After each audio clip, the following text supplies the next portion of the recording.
पता है, इसे द रॉक कहते थे। सैन फ्रांसिस्को की खाड़ी में बना एक किला जिसे दुनिया की सबसे महफूज जेल माना जाता था। यहां से भागना नामुमकिन था, या कम से कम सब यही सोचते थे। तो चलिए आज हम इतिहास के सबसे शातिर जेल ब्रेक की कहानी में उतरते हैं। सोचिए, सुबह की गिनती का वक्त है। सब कुछ नॉर्मल लग रहा है। एक गार्ड ने एक कैदी को जगाने के लिए उसके सिर पर हल्का सा टैप किया और उसका सिर बिस्तर से नीचे गिर गया। यह कोई असली सिर नहीं था, और बस इसी एक पल ने अल्काट्राज का पूरा इतिहास हमेशा हमेशा के लिए बदल कर रख दिया। तो बात है 12 जून 1962 की। जगह थी अल्काट्राज आइलैंड। ये वो सुबह थी जिसने दुनिया की सबसे महफूज, सबसे सिक्योर जेल की, कह सकते हैं, सारी हेकड़ी निकाल दी। तो हुआ क्या था उस सुबह? जेल में एकदम से हड़कंप मच गया जब गार्ड्स को पता चला कि 3 कैदी, फ्रैंक मॉरिस और 2 भाई जॉन और क्लैरेंस एंगलिन, अपनी सेल से गायब हैं।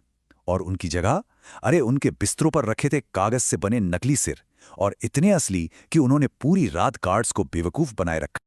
अब देखिए, हर बड़े केस में एक ऐसा आदमी होता है जो सब कुछ बता देता है ना? इस केस में वो था एलन वेस्ट।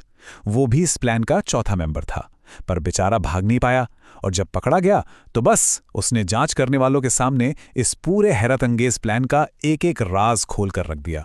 तो आखिर ये योजना इतनी बड़ी बात क्यों थी? इसे समझने के लिए पहले ये समझना होगा कि अल्काट्राज को जिससे कोई बच नहीं सकता, ऐसा क्यों कहा जाता था। ये सिर्फ एक जेल नहीं थी भाई, ये तो एक तरह से वो एंड स्टेशन था जहां देश के सबसे खतरनाक मुजरिमों को भेजा जाता था।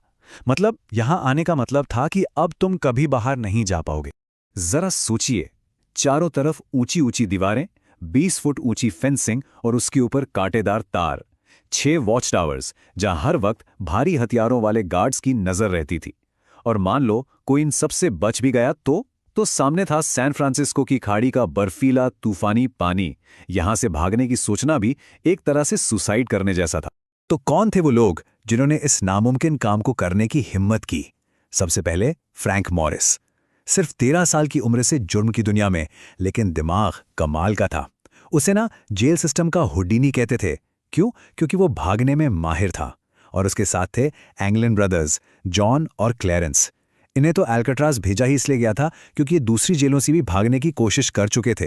तो अब एलन वेस्ट ने जो बताया उसके हिसाब से चलते हैं और देखते हैं कि ये जबरदस्त प्लान बना कैसे था। और सुनिए, ये कोई एक रात की बात नहीं थी। ये महीनों की प्लानिंग, कमाल की कारीगरी और बेहिसाब सब्र का नतीजा था। तो स्टेप नंबर 1, अपनी कोठरी से बाहर कैसे निकलें। उन्होंने चम्मचों का इस्तेमाल किया। सोचिए, चम्मच, और उससे रात के अंधेरे में धीरे धीरे करके अपनी सेल की दीवार में लगे एयर वेंट के आसपास का सीमेंट खुरचना शुरू किया, जो नमी की वजह से कमजोर पड़ गया था। इसमें महीनों लग गए, और दिन में गार्ड से इसे छिपाने के लिए उन्होंने कागज का एक नकली वेंट कवर बनाया और उसे छेद पर चिपका दिया। कमाल है। अब आता है इस पूरे प्लान का सबसे जीनियस हिस्सा, धोखा। उन्होंने कागज की लुगदी, साबुन, सीमेंट, इन सबसे एकदम असली दिखने वाले सिर बनाए। इतने असली कि गार्ड्स को शक ही ना हो। और ज्यादा रियल लगे, इसके लिए उन्होंने जेल के बार्बर शॉप से असली बाल चुराए और उन सिरों पर चिपका दिए। और इसी एक ट्रिक ने उन्हें महीनों तक काम करने का टाइम दिया। लेकिन सेल से बाहर निकलना तो सिर्फ आधी जंग थी। असली चैलेंज था उस खतरनाक खाड़ी को पार करना था। तो सॉल्यूशन क्या था? उन्होंने 50 से भी ज्यादा जेल वाले रेनकोट चुराए और उन्हें एक दूसरे से चिपकाकर एक नाव बना ली। और आइडिया कहां से आया? एक मैगजीन से, जिसका नाम था पॉपुलर मैकेनिक्स। फिर लकड़ी के टुकड़ों से चप्पू बनाए और नाव में हवा भरने के लिए एक अकॉर्डियन जैसा म्यूजिकल इंस्ट्रूमेंट चुरा लिया। मतलब जुगाड़ का इससे बेहतरीन एग्जाम्पल क्या होगा? और फिर वो रात आई। करीब 10 बजे का वक्त था। तीनों ने अपनी बनाई हुई नाव को खाड़ी के उस काले, बर्फीले पानी में उतारा और फिर गायब हो गए। अगली सुबह जब अलार्म बजा तो अमेरिका के इतिहास की सबसे बड़ी मैनहंट में से एक शुरू हो चुकी थी। अब ज्यादातर लोग क्या सोचेंगे कि वो सीधे शहर सैन फ्रांसिस्को की तरफ भागे होंगे, लेकिन नहीं। एलन वेस्ट ने बताया कि उनका प्लान कहीं ज्यादा स्मार्ट था। वो 2 मील दूर उत्तर में एंजल आइलैंड की तरफ जा रहे थे, जो उस वक्त लगभग खाली पड़ा था। प्लान ये था कि वहां से मैरिन काउंटी पहुंचकर एक कार चुराई जाए और फिर बस रफू चक्कर हो जाए। वेस्ट ने इन्वेस्टिगेटर्स को 2 बहुत ही जरूरी क्लू दिए। उसने बताया कि वो लोग अपने साथ लकड़ी का एक चप्पू ले गए हैं और दूसरा रेनकोट से बना एक वाटरप्रूफ पैकेट जिसमें वो अपना जरूरी सामान रखेंगे। और ये जानकारी बहुत बहुत काम आने वाली थी। और फिर क्या हुआ? इन्वेस्टिगेटर्स को ठीक वही चीजें मिली। एंजल आइलैंड के पास पानी में एक लकड़ी का चप्पू तैरता हुआ मिला और उन्हें एक वाटरप्रूफ पैकेट भी मिला जिसके अंदर एंगलन भाइयों की फैमिली फोटोज और चिट्ठियां थीं। ये तो सीधा सीधा सबूत था। एलन वेस्ट सच बोल रहा था और वो लोग अपनी मंजिल के बहुत करीब पहुंच गए थे। इसके बाद सालों तक सब शांत रहा।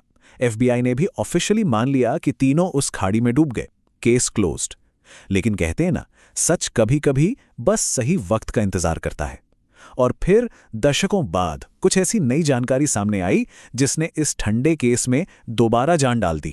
तो हुआ ये कि 1979 में FBI ने ये केस बंद कर दिया।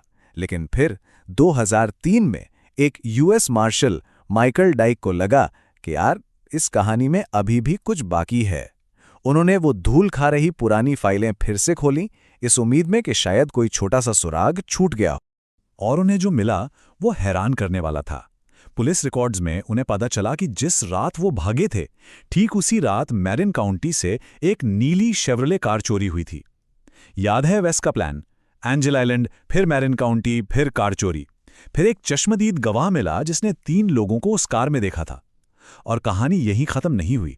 कुछ घंटों बाद 100 मील दूर एक और ड्राइवर ने शिकायत की कि एक नीली शेवरले ने उसे सड़क से लगभग उतार ही दिया था। मतलब एक एक करके सारे सुराग वेस्ट की कहानी पर मोहर लगा रहे थे। तो सवाल ये है कि ये कहानी आज भी हमें इतनी क्यों खींचती है? शायद इसलिए क्योंकि ये एक उम्मीद की कहानी है। जैसा कि एक एक्सपर्ट ने कहा था, they fought the law and may be they one. मतलब उन्होंने कानून से जंग लड़ी और शायद वो जीत भी गए। ये कहानी हमें याद दिलाती है कि सबसे मुश्किल सिस्टम के सामने भी इंसान का दिमाग और आज़ादी की चाह कभी-कभी जीत जाती है। तो आज भी सवाल वही का वही है। क्या उन 3 कैदियों ने वाकई में नामुमकिन को मुमकिन कर दिखाया और अपनी आज़ादी हासिल कर ली, या फिर उस खाड़ी की लहरें ही उनकी किस्मत थीं?